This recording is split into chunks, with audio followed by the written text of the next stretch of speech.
우리 성경 말씀 보시겠습니다. 데살로니가전서 5장 18절 말씀 같이 읽겠습니다. 범사에 감사하라. 이것이 그리스도 예수 안에서 너희를 향하신 하나님의 뜻이니라. 아멘. 예, 한국 교회는 언제부터인지는 모르겠으나 추수감사절을 2번 지키고 있습니다. 아시다시피 맥주 감사절을 7월 첫째 주에 소위 상반기 감사절이라고 하죠. 그리고 추수감사절을 11월 셋째 주에 하반기 감사절로 지키고 있습니다. 저는 혁신교회 개척할 때부터 맥주 감사절을 지키지 않고 추수감사절만 지켜야 한다고 여러분들을 가르쳤습니다. 그 자세한 이유는 우리 교회 유튜브에 들어가서 제일 앞에 걸려있는 설교를 들어보시면 되겠습니다. 간단하게 요약하면 맥주 감사절은 어떻게 따져봐도 중복된 절기가 분명합니다. 종교개혁은 어떤 운동이었습니까? 가톨릭의 수많은 절기를 없애버린 교회개혁 운동입니다. 그래서 과격한 종교개혁가들은 성탄절마저 폐지할 정도였습니다. 꼭 필요한 절기만 지킨다는 것, 이것이 종교개혁의 정신이며 장로교회의 심플한 예배 원칙이라고 저는 믿습니다. 그럼 추수감사절은 어떻습니까? 구약 성경을 보면 3대 절기가 있었습니다. 유월절 혹은 무교절, 오순절 혹은 맥주절, 장막절 혹은 수장절, 이렇게 3대 절기가 있었습니다. 여기서 진정한 추수감사절은 장막절 혹은 수장절입니다. 수장절, 거둘 숫자, 감출 장자, 창고에 추수한 곡식물들을 저장해 두는 절기라는 뜻입니다. 이것은 히브리어를 잘 번역한 것입니다. 그래서 영어 성경도 히브리어 뜻 그대로 번역해서 주로 Festival of Ingathering이라고 번역합니다. 안으로 모아 드리는 절기라는 뜻이죠. 흥미롭게도 쉬운 영어 성경 번역들은 Festival of Final Harvest, 그래서 마지막 추수절기, 3대 절기 중에 마지막 추수절기거든요. 때는 주로 포도라든가 이런 것을 추수를 해서 마지막으로 드립니다. 그런데 추수감사절은 종교를 초월한 인류 보편적인 절기였습니다. 쉽게 말해서 인류는 인종이나 민족이나 지역이나 시대를 초월하여서 추수감사제를 지켜왔습니다. 추수감사를 누군가에게 감사해야 한다는 보편적인 마음이 있었던 겁니다. 그래서 하나님께서도 당연히 추수감사의 대상은 그 누구도 아니고 나 여호와 하나님이다 라고 유대 백성들에게 가르치셨고 추수감사절을 절기로 지키게 한 것입니다. 이런 이유로 신약의 교회가 추수감사절을 지키는 것은 당연하며 자연스러우며 무엇보다도 성경적입니다. 물론 신약교회가 추수감사절을 지켰다는 기록은 없습니다. 그러나 추수감사절을 지킨다는 것은 아까 말씀드렸듯이 당연하고 자연스럽고 무엇보다도 성경적인 근거가 있다는 것입니다. 그럼에도 불구하고 한국의 추수감사절은 아쉬운 면이 있죠. 미국 교회의 추수감사절의 영향을 받아서 한국의 추수와는 상관없이 11월 달에 지킨다는 것입니다. 세계 대부분의 교회는, 세계 대부분의 민족은 주요 곡물의 추수절기에 맞춰서 추수감사절을 지킵니다. 한국 교회는 추석을 추수감사절로 바꾸는데 무관심했습니다. 오히려 미국에서 온 선교사들이 미국식 추수감사절을 지키는 것을 따라했고 미국 선교사들도 그렇게 가르쳤습니다. 그래서 한국의 추수감사절은 이 땅에서 벌어지고 있는 추수와는 무관하게 영적인 추수감사를 강조하는 절기로 정착되어 버렸습니다. 물론 제주도에서는 11월 달이면 밀감추수가 한참이기 때문에 추수감사절 분위기가 나죠. 하여튼 이렇게 되어버리기 때문에 어떤 목사님은 미국의 추수감사절을 왜 우리 한국교회가 따라하느냐, 지킬 필요가 없다, 이렇게 해서 오늘 추수감사절을 안 지키는 그런 목사님도 있다고 합니다. 그 교회가 진짜 혁신교회죠. 우리 교회는 이름 바꿔야 돼요. 우리 교회는 보수교회입니다. 우리는 순종교회고 우리는 보수적인 교회입니다. 어쨌든 이런 아쉬움 속에서도 한국교회의 추수감사절은 한 해를 돌아보며 감사하는 절기로 의미 있게 정착되어 버렸습니다. 자, 오늘 본문을 봅시다. 우리말 성경 범사는 모든 일, 평범한 일상이라는 뜻도 있습니다.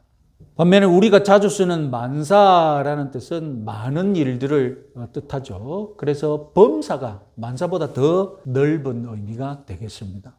범사로 번역된 헬라어는 엔판티라는 단어인데 역시 모든 것에라는 뜻입니다. 그래서 영어 성경은 문자적으로 번역하면 in all thing, in everything 이렇게 번역하고 여기서 한 발 더 나가서 조금 더 좋게 번역하면 in all circumstances, 그래서 모든 상황에도 이렇게 번역합니다. 그리고 가장 쉬운 영어 성경은 whatever happens, 무슨 일이 일어나든지 이렇게 더 쉽게 번역합니다. 우리가 이 세상에서 배우는 일반적인 감사는 좋은 것을 받았을 때, 혜택을 받았을 때, 그 좋은 것이나 혜택을 베푼 상대방에게 내가 받은 감동을 표현하는 것이 감사이겠죠. 그러나 기독교의 감사는 차원을 달리합니다.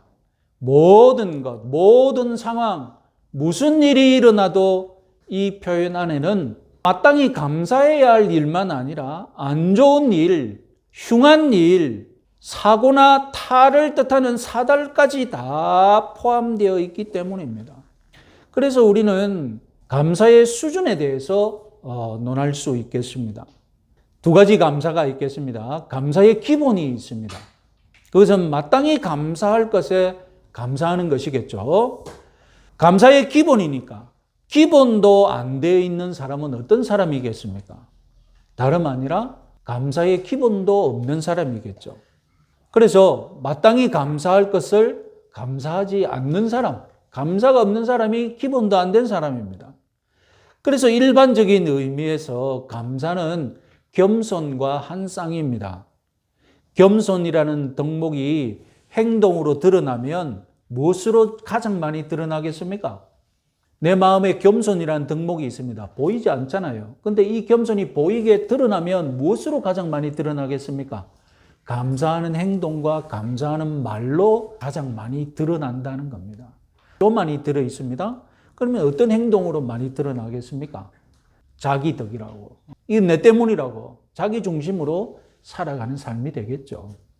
그래서 흔히들 성취하는 일이 많아지고 소위 성공의 가도를 높이 올라가면 올라갈수록 감사가 없어지고 세상 만사를 당연지사로 여기게 되는 것입니다. 감사가 줄어들고 교만이 늘어난 것입니다. 자, 지금 우리가 무엇을 논하고 있습니까? 감사의 기본이라는 수준에 대해서 논하고 있습니다. 그러나 이 감사의 기본이라는 수준은 기독교뿐만이 아니라 일반적인 도덕 차원에서도 어떤 종교라도 다 가르치는 덕목입니다. 기독교의 감사의 기본, 이것은 당연하고요. 기독교는 이것 외에 또 다른 고등급의 감사를 가르칩니다. 기독교가 가르치는 감사는 다름 아니라 우리 오늘 말씀에서 배웠듯이 모든 형편, 흉한 일에도 감사, 소위 사달을 당하더라도 감사. 감사의 기본에서는 감사가 겸손과 한상이라면 감사의 고등급에서는 겸손만으로는 불가능합니다. 생각해 보십시오. 만약에 고난을 감사한다, 질병을 감사한다고 했을 때 이것은 겸손으로 해결할 수 있는 일이 아닙니다. 겸손한데도 자기가 당한 일이 심하고 스트레스가 심하다면 불평할 수 있습니다. 겸손한데도 억울함을 느끼고 한탄할 수 있습니다. 이런 까닭에 고난 중에도 감사하는 데에는 이 고난을 다르게 해석할 수 있는 또 다른 안목이 필요합니다. 이 고난을 감사하게 수용할 수 있는 또 다른 무엇이 내 마음속에 있어야 되는데 그것이 무엇이겠습니까? 그것이 믿음입니다. 믿음은 어떤 안목을 제공합니까? 우리 데살로니가전서 5장 18절 말씀 하반절만 크게 한번 읽어보겠습니다. 이것이 그리스도 예수 안에서 너희를 향하신 하나님의 뜻이라. 여러분, 여기서 주목할 것은 감사하는 것이 하나님의 뜻이다입니까? 이것이 감사가 그리스도 예수 안에서 늘 하는 뜻이니라. 맞습니다.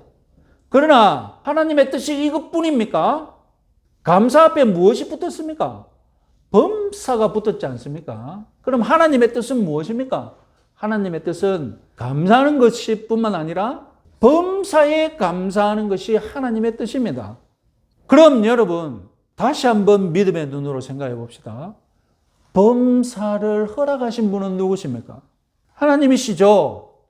그러니까 범사에 감사하는 것이 너희를 향하신 하나님의 뜻인 이유는 범사 그 자체가 하나님의 뜻이기 때문에 범사 그 자체가 나를 향하신 하나님의 뜻이니까요.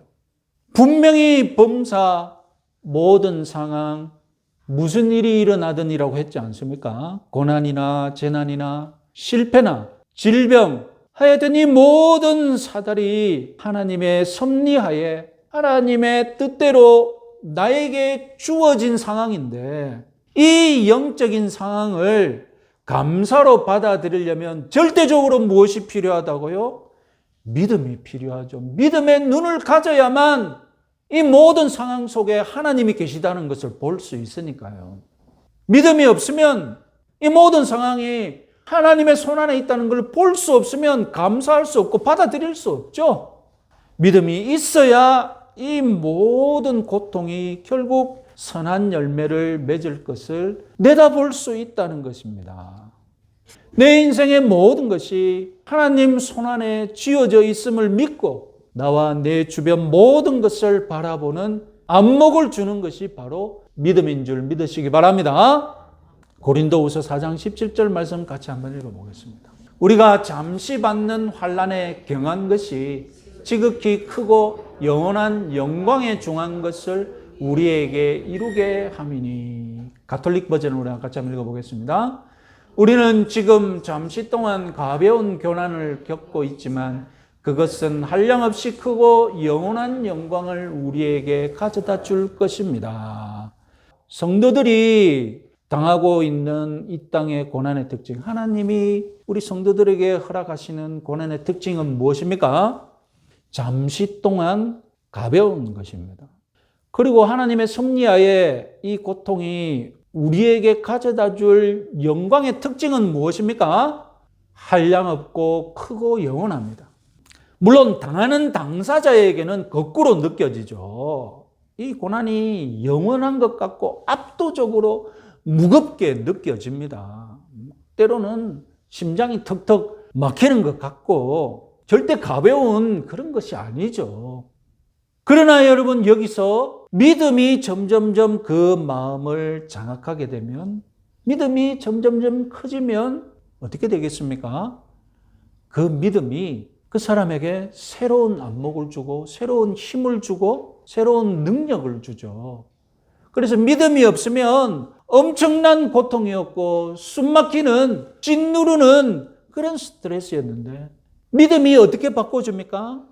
잠시 동안 가벼운 고난으로 바꿔주는 겁니다. 상황은 변함이 없는데 무엇이 변한 것입니까? 내 안에 그 상황을 어떻게 받아들이느냐. 전에는 믿음의 안목이 없었고 믿음의 능력이 없었는데 믿음이 있으면 그 모든 상황을 그냥 다 흡수해 버리고 이기는 것입니다. 이 가벼운 고난 겪고 나면 우리에게 무엇이 있다고요? 중한 영광, 큰 영광이 기다리고 있다는 것입니다. 이것을 믿으시고 한 주간 감사하시는 여러분들 되시기 바랍니다.